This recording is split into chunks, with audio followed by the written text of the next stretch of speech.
Hi friends, നമസ്കാരം. നമ്മൾ പ്രകൃതി നോക്കുകയാണെങ്കിൽ ഓരോന്നിനും ഓരോ നിയമമുണ്ട്. ഒരു വ്യക്തിയുടെ ജീവിതം സന്തോഷകരമാകുന്നതും സംതൃപ്തമാകുന്നതും ഒക്കെ തന്നെ അവർ വ്യക്തിപരമായി ചെയ്യുന്ന ചില കാര്യങ്ങളെ ആശ്രയിച്ചാണ്.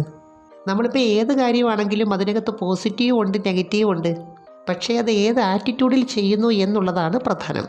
ഇപ്പോൾ ഏത് കാര്യമാണെങ്കിലും ചെയ്തതിന് ശേഷം വീണ്ടും അത് ചെയ്യാനുള്ളൊരു പ്രേരണ വരുന്നത് നമ്മുടെ മനസ്സിനെ അത് പ്രത്യേക രീതിയിൽ പ്രവർത്തിപ്പിക്കുന്നുണ്ടാണ്. മാത്രമല്ല അതിനകത്തുനിന്നൊരു പ്രത്യേക സംതൃപ്തിയും കിട്ടുന്നുണ്ട്.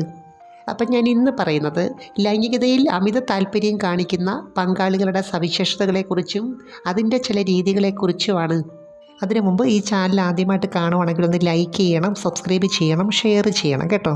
നമ്മൾ ചില ആൾക്കാരെ നോക്കുവാണെങ്കിൽ അവർക്ക് ചില രീതികളോട്, ചില മെത്തേഡിനോട് ഒരു പ്രത്യേക ഇഷ്ടം കൂടുതലായിട്ടുണ്ടാവും.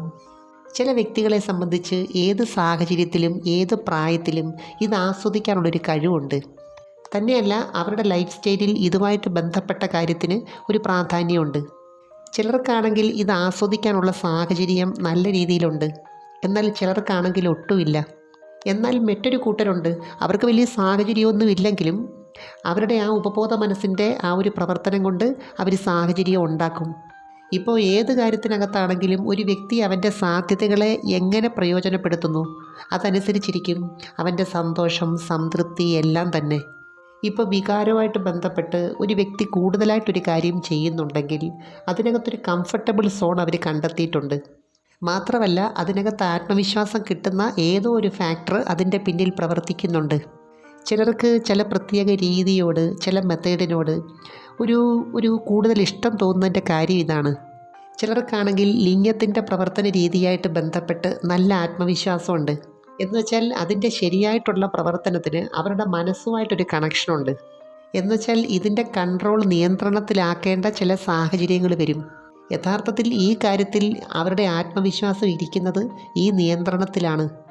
എന്നാൽ ആ ഭാഗത്ത് നന്നായിട്ട് ബ്ലഡ് സർക്കുലേഷൻ ഉണ്ടാകാനുള്ള സിഗ്നൽ ബ്രെയിന് കിട്ടുകയും വേണം. രണ്ട് വ്യത്യസ്തമായ പ്രവൃത്തി ഒരേ സമയം ചെയ്യണം. എന്നുവെച്ചാൽ ഒരു ഭാഗത്ത് മൂഡ് ഉണ്ടാകാനുള്ള പ്രവൃത്തി ചെയ്യണം, മറ്റൊരു ഭാഗത്ത് അതിനെ നിയന്ത്രിക്കുകയും വേണം. യഥാർത്ഥത്തിൽ ഈ ഒരു കാര്യം ശരിയായ രീതിയിൽ ചെയ്യുന്നത് പുരുഷനെ സംബന്ധിച്ച് ഒരു സ്ട്രെയിൻ തന്നെയാണ്. എന്നാൽ ആരോഗ്യമുള്ളൊരു വ്യക്തിയെ സംബന്ധിച്ച് അതത്ര വലിയൊരു സ്ട്രെയിനായിട്ട് തോന്നാത്തതിൻ്റെ കാര്യം അവരുടെ ഉപബോധ മനസ്സത് ഏറ്റെടുത്തിട്ടുണ്ട്. തന്നെയല്ല അതിനകത്തൊരു കംഫർട്ടബിൾ സോൺ അവർ കണ്ടെത്തിയിട്ടുമുണ്ട്. ഇപ്പം ശക്തമായ അനുഭൂതി തരുന്ന ഏത് കാര്യമാണെങ്കിലും അത് ഉപബോധ മനസ്സ് ഏറ്റെടുത്ത് കഴിഞ്ഞാൽ അത് വീണ്ടും വീണ്ടും ചെയ്യാനുള്ളൊരു ടെൻഡൻസി ഇങ്ങനെ ഉണ്ടാക്കിക്കൊണ്ടേയിരിക്കും. ഇപ്പം ഇതിനുള്ള സാഹചര്യം ഇല്ലാത്തവരാണെങ്കിലോ നമ്മുടെ ആഗ്രഹം തന്നെ അതിനുള്ള സാഹചര്യം ഉണ്ടാക്കും. ഇപ്പോൾ വാ കൊണ്ട് ചെയ്യാൻ ഇഷ്ടമുള്ളവരുണ്ട്, അതുപോലെ ചെയ്യിപ്പിക്കുന്നത് ഇഷ്ടമുള്ളവരും ഉണ്ട്. ഇത് രണ്ടും രണ്ട് മൈൻഡ് സെറ്റാണ്.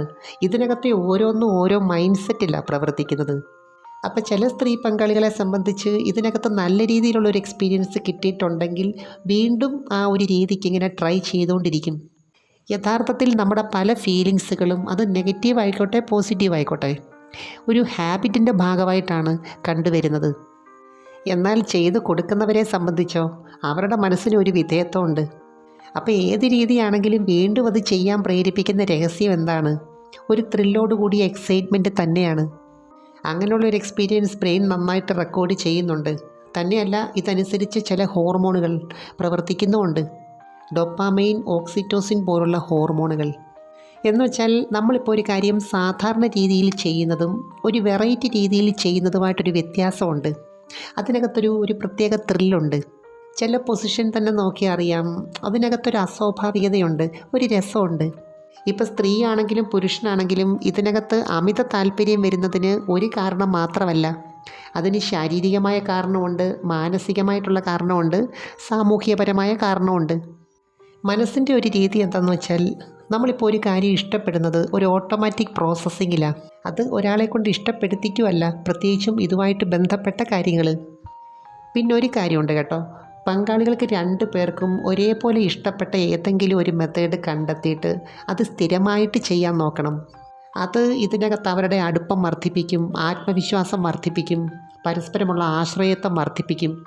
ഇനി രണ്ടു പേർക്കും ഒരേപോലെ ഇഷ്ടപ്പെട്ട മെത്തേഡ് ഇല്ലെങ്കിലോ ഒരാൾക്ക് വേണ്ടി ഒന്ന് അഡ്ജസ്റ്റ് ചെയ്യണം. ഇപ്പോൾ ഏത് രീതിയാണെങ്കിലും നമുക്ക് സംതൃപ്തി ഉണ്ടാവുക, ആത്മവിശ്വാസം ഉണ്ടാവുക എന്നുള്ളതാണ് പ്രധാനം. എനിവേ നമുക്ക് മറ്റൊരു വീഡിയോയുമായി വീണ്ടും കാണാം. അപ്പോൾ ചാനൽ സബ്സ്ക്രൈബ് ചെയ്യാൻ മറക്കരുത്, ലൈക്ക് ചെയ്യണം, അയക്കാൻ പറ്റുന്ന കൂട്ടുകാർക്കൊന്ന് അയച്ചു കൊടുക്കണം കേട്ടോ. Thanks for watching. See next time. By.